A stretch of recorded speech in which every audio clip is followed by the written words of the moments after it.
حمد و ثنا ہو تیری کون و مکان۔ السلام علیکم ورحمۃ اللہ وبرکاتہ۔ حمد و ثنا ہے اس پاک پروردگار کے لیے جس کے قبضہ قدرت میں ہماری اور آپ سب کی جان ہے۔ دوستو، آج ہم بات کریں گے حج تمتع کے بارے میں۔ حج کی 3 قسم ہے۔ پہلی قسم حج افراد، دوسری قسم حج قران، تیسری قسم حج تمتع۔ چونکہ اللہ کے رسول صلی اللہ علیہ وسلم نے سب سے پہلے حج افراد کی نیت کی تھی، اس کے بعد حضرت جبرائیل علیہ السلام نے آ کر کے کہا کہ آپ حج قران کریں۔ پھر اس کے بعد اللہ کے رسول صلی اللہ علیہ وسلم نے حج قران کی نیت کی۔ لیکن جب مکہ پہنچے تو صحابہ کرام کو مخاطب کر کے فرمایا کہ میری خواہش تھی کہ میں حج تمتع کرتا۔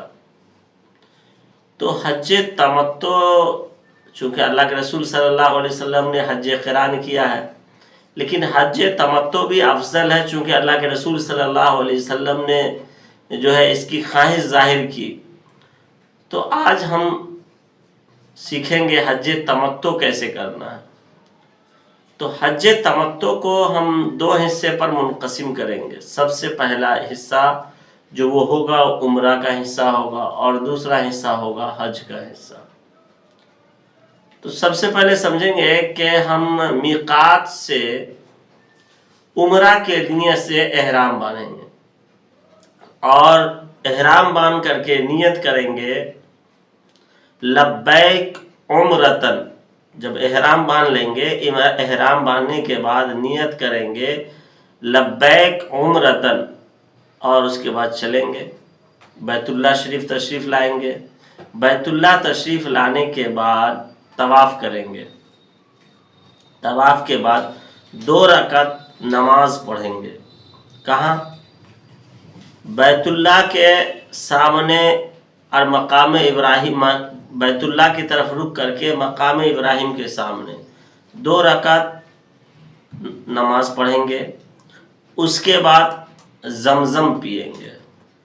زمزم پینے کے بعد صفا اور مروہ کا جو ہے سعی کریں گے۔ صفا سے مروہ جائیں گے اور مروہ سے صفا، صفا اور مروہ کی سعی کرنے کے بعد پھر 2 رکعت نماز پڑھیں گے۔ 2 رکعت نماز پڑھنے کے بعد اب ہم سر منڈوائیں گے۔ عمرہ میں ہے کہ اگر حج قریب ہے، بالکل قریب ہے، تو بال کو کتروا لے، اور نہیں اگر حج میں ابھی تھوڑی تاخیر ہے تو منڈوا لے۔ اس لیے کہ اگر حج میں وقت نہیں ہے اور منڈوا لیے تو چونکہ حج میں بھی منڈوانا ہے تو بال ہی نہیں رہے گا، تو کتروا لے۔ تو حلق ہے کہ منڈوا، یہ جو ہے اس کو بال کٹوانا ہے بہرکیف، اور جب وہ بال کٹوا لے گا تو وہ اب فری ہو گیا، اپنے احرام کو کھول لے اور اب وہ فری ہے۔ اب وہ شخص مکہ میں رہے گا، ہوٹل میں رہے، پھر جو بھی وہ اس کو وقت ملے وہ بیت اللہ میں آ کر کے طواف کرے۔ چونکہ اللہ کے نزدیک اس ایام میں طواف سے بہتر اور طواف سے اچھا افضل کوئی عبادت ہی نہیں ہے۔ وہ طواف کرتا رہے، ذکر و اذکار میں رہے، اللہ کو یاد کرتا رہے وہ شخص، اور وہ اب فری ہے۔ پھر جب 8 ذی الحجہ آوے تو 8 ذی الحجہ کو جہاں اگر ہوٹل میں ٹھہرا ہوا ہے تو ہوٹل سے ہی وہ احرام باندھے گا اور حج کی نیت کرے گا۔ اور حج قران میں کیا ہے کہ عمرہ کے بعد احرام نہیں کھولے گا، لیکن جو اس میں کیا ہے کہ احرام کھول کر کے اب وہ فری ہو جائے گا، اور اس کے لیے ساری چیزیں جائز ہیں، یہاں تک کہ بیوی سے ملاقات بھی جائز ہے اس شخص کے لیے۔ پھر جب 8 تاریخ آئے تو 8 تاریخ کو اگرچہ وہ اپنے ہوٹل ہی میں ہے، وہ مکہ سے اپنا احرام باندھے، اور احرام باندھنے کے بعد اب حج کی نیت کرے گا. کیا کرے گا؟ اللہم لبیک حجتن. اس کے بعد وہ خانہ کعبہ آئے.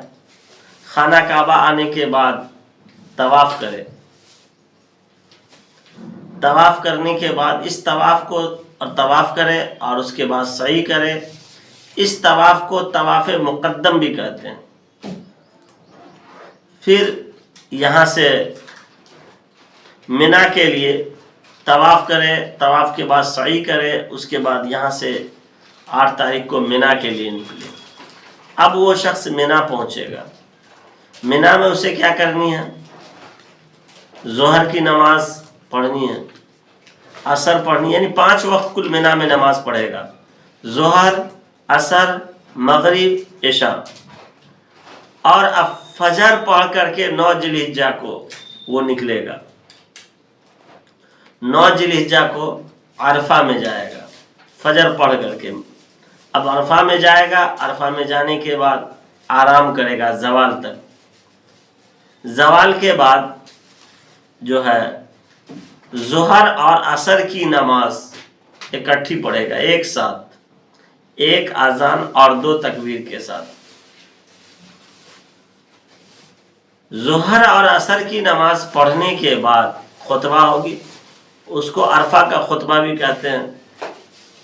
اس خطبہ کو سنیں. خطبہ کو سننے کے بعد پھر وہ آدمی دعا میں مستغرق رہے، دعا کرتا رہے، دعا میں لگا رہے. اللہ کے رسول صلی اللہ علیہ وسلم نے ایک خاص دعا جو ہے عرفہ کے میدان میں مانگا، پڑھا، اور بتایا کہ لگ بھگ انبیاء کرام علیہ الصلوۃ والسلام نے اس دعا کو پڑھا ہے اور اس دعا کو مانگا ہے. وہ دعا ہے لا الہ الا اللہ وحدہ لا شریک لہ لہ الملک ولہ الحمد. اس دعا کو اللہ کے رسول صلی اللہ علیہ وسلم نے پڑھا. اور ایسے تو اللہ کے رسول صلی اللہ علیہ وسلم کے بارے میں ہے کہ اپریل کا مہینہ تھا، حجۃ الوداع میں 5 یا 6 گھنٹے کی مسلسل دعا اللہ کے رسول صلی اللہ علیہ وسلم نے میدان عرفہ میں کی تھی. تو یہ دعا بھی اللہ کے رسول صلی اللہ علیہ وسلم نے پڑھا تھا. اس دعا کو پڑھنا بھی مسنون ہے. اب مغرب تک دعا میں ہم رہیں گے. جب مغرب کا وقت ہو جائے گا تو مغرب کے بعد وہاں سے نکلیں گے مزدلفہ کے لیے 9 ذی الحجہ کو. پھر ہم مزدلفہ پہنچیں گے. مزدلفہ پہنچنے کے بعد ہمیں مغرب اور عشاء کی نماز اکٹھی پڑھنی ہے. مغرب اور عشاء کی نماز ایک ساتھ پڑھنے کے بعد ہمیں آرام کرنا ہے. اب آرام کر کے ہم صبح اٹھیں گے فجر کی نماز کے لیے. فجر کی نماز پڑھنی ہے اور فجر کی نماز کے بعد دعا کرنی ہے. اس دعا کو وقوف مزدلفہ بھی کہتے ہیں. اس کے بعد پھر مزدلفہ سے فجر کی نماز کے بعد ہم نکلیں گے منا کے لیے. منا جائیں گے. سب سے پہلے منا جانے کے بعد اب منا میں 4 کام کرنا ہے. یہ 10ویں ذی الحجہ ہو جائے گی. آج 4 کام کرنا ہے 10 ذی الحجہ کو. سب سے پہلے کرنا ہے کہ بڑے شیطان کو کنکڑ مارنی ہے 7 کنکڑ. اس کے بعد کیا کرنی ہے؟ قربانی کرنی ہے دوسرے نمبر پر. تیسرے نمبر پہ کیا ہے؟ حلق یعنی بال کو مڑوانا ہے. چوتھے نمبر پہ کیا ہے کہ طواف زیارت کے لیے جانا ہے. تو اب کیا ہے، جب ہم 10ویں ذی الحجہ کو مزدلفہ سے فجر کی نماز کے بعد ہم مینا پہنچیں گے، سب سے پہلے ہم جائیں گے بڑے شیطان کے پاس. اب وہ شیطان کیا جمرات ہے. اب وہ حضرت جو ہے ابراہیم علیہ السلام اور کی اہلیہ اور حضرت اسماعیل علیہ السلام کی ماں حضرت حاجرہ کو اس جگہ شیطان نے بہکایا تھا اور ورغلایا تھا، تو اس کو کنکڑ سے مارا گیا تھا. تو اسی کی مماثلت سے وہ سنت ہے مارنا. تو 7 کنکڑ بڑے شیطان کو مارنا ہے. مارنے کے بعد قربانی کرنی ہے. اللہ کے رسول صلی اللہ علیہ وسلم نے 63 اونٹ کی قربانی کی تھی. لہٰذا ہمیں بھی جو کنکڑ مارنے کے بعد قربانی کرنی ہے. قربانی کرنے کے بعد جو ہمیں بال کٹوانا ہے، مونچھ اگر کٹواتے ہیں تو مونچھ بھی کٹوانا ہے، یا اس کی تصحیح کرنی ہے، صحیح کرانا ہے تو صحیح کرانا ہے، ناخن کٹوا لینا ہے. اس کے بعد جو اگر قربانی کا گوشت ہے تو آپ کھا بھی سکتے ہیں. کھانا وانا کھا کر کے فری ہو کر کے اب کپڑے کو چینج کر کے بدل کر کے اب آپ نکلیں گے بیت اللہ کے لیے. بیت اللہ جائیں گے. بیت اللہ جانے کے بعد طواف کریں گے. اس طواف کو طواف زیارت کہتے ہیں. پھر طواف کے بعد پھر آپ مینا آ جائیں گے. مینا آنے کے بعد پھر مینا میں آپ کا قیام ہوگا. پھر 11 تاریخ کو 11 ذی الحجہ کو زوال کے بعد ظہر کے بعد تینوں شیطان کو کنکڑ مارنی ہے. پہلے چھوٹے شیطان کو ماریں گے، پھر دعا کریں گے. مارنے کے بعد دائیں طرف تھوڑی سی ہٹ جانا ہے اور دعا کرنا ہے. اللہ کے رسول صلی اللہ علیہ وسلم نے 1.25 گھنٹہ کی دعا کی تھی. ہمیں بھی دعا کرنی ہے جہاں تک ہو سکے. پھر اس کے بعد جمرات وسطیٰ یعنی بیچ والے شیطان کو، دوسرے نمبر کے شیطان کو جو ہے کنکڑ مارنی ہے. پھر اس کے بعد دعا کرنی ہے بائیں طرف تھوڑا سا، بائیں جانب تھوڑا ہٹ کر کے. پھر تیسرے شیطان کو، بڑے شیطان کو کنکڑ مارنی ہے، پھر دعا نہیں کرنی ہے. کیوں نہیں؟ چونکہ اللہ کے رسول صلی اللہ علیہ وسلم نے بھی 2 شیطان کو جو ہے کنکڑ ماری تھی 11ویں تاریخ کو، اور 3 شیطان کو ماری، 2 پر دعا پڑھی، 1 پر نہیں پڑھی، اس لیے کہ بھیڑ بہت زیادہ تھی. تو ہمیں اللہ کے رسول صلی اللہ علیہ وسلم کی تابعداری کرتے ہوئے ہمیں 2 پر دعا کرنی ہے، تیسرے پر نہیں.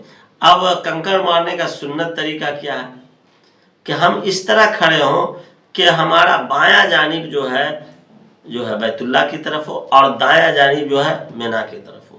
ہم ماریں. پھر اس کے بعد مینا ہی میں قیام ہوگا. پھر 12 ذی الحجہ کو جو ہے پھر ہم شیطان کو پتھر ماریں گے زوال کے بعد. پہلے چھوٹے شیطان کو ماریں گے، پھر دائیں جانب تھوڑا سا ہٹ کر کے دعا کریں گے. پھر بیچ والے شیطان کو ماریں گے، پھر بائیں جانب ہٹ کر کے دعا کریں گے. پھر بڑے شیطان کو ماریں گے، پھر دعا نہیں کریں گے. اب اس کے بعد جو لوگ اب جانا چاہ رہے ہیں، چونکہ اللہ کے رسول صلی اللہ علیہ وسلم نے بوڑھے لوگوں کو، خواتین کو، چرواہے لوگوں کو اجازت دے دیا تھا، اس لیے جو لوگ جانا چاہتے ہیں وہ جا سکتے ہیں. لیکن رکنا 12 کو افضل ہے کہ رک جائیں. ہاں، اور جانا چاہیں تو مغرب سے پہلے جائیں، لیکن رکنا افضل ہے. اللہ کے رسول صلی اللہ علیہ وسلم رکے، اور بہت سارے صحابہ بھی اللہ کے رسول صلی اللہ علیہ وسلم کے ساتھ رکے تھے. اب 13 کو جو ہے زوال کے بعد تینوں شیطان کو کنکڑ مارنی ہے، اور کنکڑ مارنے کے بعد پھر ہمیں بیت اللہ آنا ہے. بیت اللہ آنے کے بعد اب ہمیں جو ہے طواف وداع کرنی ہے. طواف وداع کرنی ہے. طواف وداع کریں گے، اور طواف وداع کے بعد جو ہے زمزم پئیں گے. اب اس کے بعد اب ہم فری ہیں. اب ہم یہاں سے مدینہ جا سکیں یا اپنے وطن کو جا سکتے ہیں. ہاں، اگر کوئی خاتون ہے جو اسی جو ہے موقع سے ان کو حیض کا معاملہ درپیش ہو گیا، اب وہ اگر جو ہے طواف وداع نہیں کر پا رہی ہیں تو اس کے لیے کوئی حرج نہیں ہے. چونکہ اللہ کے رسول صلی اللہ علیہ وسلم جب مینا سے 13 تاریخ کو آئے تو حضرت ام سلمہ رضی اللہ تعالی عنہ نے فرمایا صبح میں 14 کی صبح میں، چونکہ 13 کو آئے، مسجد خیف میں اللہ کے رسول صلی اللہ علیہ وسلم تشریف فرما ہوئے. پھر صبح میں جو حضرت عائشہ رضی اللہ تعالی عنہ نے کہا رات میں کہ اللہ کے رسول ہم نے عمرہ نہیں کیا ہے، چونکہ اللہ کے رسول حضرت عائشہ کا عمرہ چھوٹ گیا تھا. تو اللہ کے رسول صلی اللہ علیہ وسلم نے حضرت ابو بکر صدیق رضی اللہ تعالیٰ عنہ کے لڑکا عبد الرحمن ابن ابو بکر کو حکم دیا کہ حضرت عائشہ کو جو ہے عمرہ کروا دیا جائے. تو حضرت عائشہ جو ہے تنیم جہاں مسجد عائشہ ہے انہی کے طفیل میں جو ہے عمرہ والوں کے لیے بہتر ہو گیا کہ مسجد عائشہ جائیں اور وہاں سے جو ہے احرام باندھ کر کے آ کے عمرہ کر لیں. حضرت عائشہ نے وہیں سے جو ہے احرام باندھا اور احرام باندھ کر کے جو آ کر کے جو عمرہ کیا. اسی میں جو پھر اللہ کے رسول صلی اللہ علیہ وسلم فجر میں گئے ہیں طواف وداع کرنے کے لیے. تو ام سلمہ رضی اللہ تعالیٰ عنہ نے فرمایا کہ اللہ کے رسول میں تو طواف وداع نہیں کر سکتی اس لیے کہ جو میرے ساتھ جو لاحق آ گیا عورتوں والا مسئلہ. تو اللہ کے رسول صلی اللہ علیہ وسلم نے فرمایا کوئی نہیں، میں فجر کی نماز پڑھاؤں گا، فجر کی نماز پڑھاؤں گا اور اس کے پیچھے ہو کر کے تم جو ہے گھوم کر کے تم کر سکتی ہو. تو اگر عورتیں نہیں بھی کرتی ہیں جن کے ساتھ یہ معاملہ پیش آیا تو اس کے لیے کوئی حرج نہیں ہے، اس نے لیکن طواف زیارت کر لیا ہو.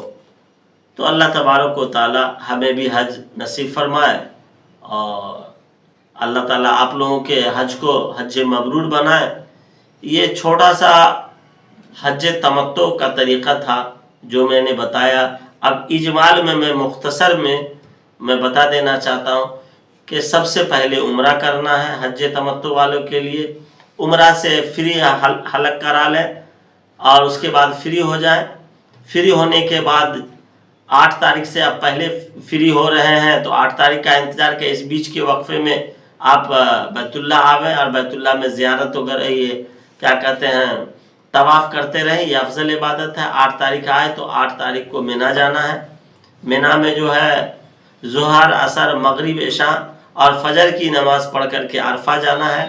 عرفہ جانے کے بعد سب سے پہلا کام کرنا ہے کہ آپ بڑے شیطان کو عرفہ جانا ہے اور عرفہ جانے کے بعد جو ہے آرام کرنا ہے. آرام کرنے کے بعد وہاں ظہر اور عصر کی نماز ایک ساتھ پڑھنی ہے. اس کے بعد دعا میں لگ جانا ہے. اس کے بعد مغرب آ کر کے مزدلفہ میں پڑھنا ہے. عشاء اور مغرب ساتھ پھر آرام کرنا ہے. مزدلفہ سے پھر فجر کی نماز پڑھ کر کے 10 تاریخ کو مینا جانا ہے. مینا میں جانے کے بعد سب سے پہلے بڑے شیطان کو کنکڑ مارنا ہے. اس کے بعد قربانی کرنا ہے. اس کے بعد جو ہے بال مونچھ اور ناخن وغیرہ کو کٹوانا ہے، بال چھلوانا ہے. پھر اس کے بعد جو ہے آپ کو طواف زیارت کے لیے آنا ہے. طواف زیارت کے بعد پھر مینا جانا ہے. مینا میں قیام کرنا ہے. 11 تاریخ کو پھر زوال کے بعد جو ہے رمی کرنا ہے، یعنی تینوں شیطان کو پتھر مارنا ہے. پھر مینا میں قیام کرنا ہے. 12 تاریخ کو زوال کے بعد پھر رمی کرنا ہے، تینوں شیطان کو پتھر مارنا. اب اس کے بعد جو لوگ جانا چاہے جا سکتے ہیں، بہتر ہے کہ رکیں اور 13 تاریخ کو رمی کے بعد آویں اور طواف وداع کریں. طواف وداع کے بعد جو ہے آپ کا حج مکمل ہوا. اللہ تبارک و تعالیٰ اس طرح ہمیں حج کرنے کی توفیق عطا فرمائے. اللہ ہمارا اور آپ سب کا حامی و ناصر ہو. السلام علیکم ورحمۃ اللہ وبرکاتہ.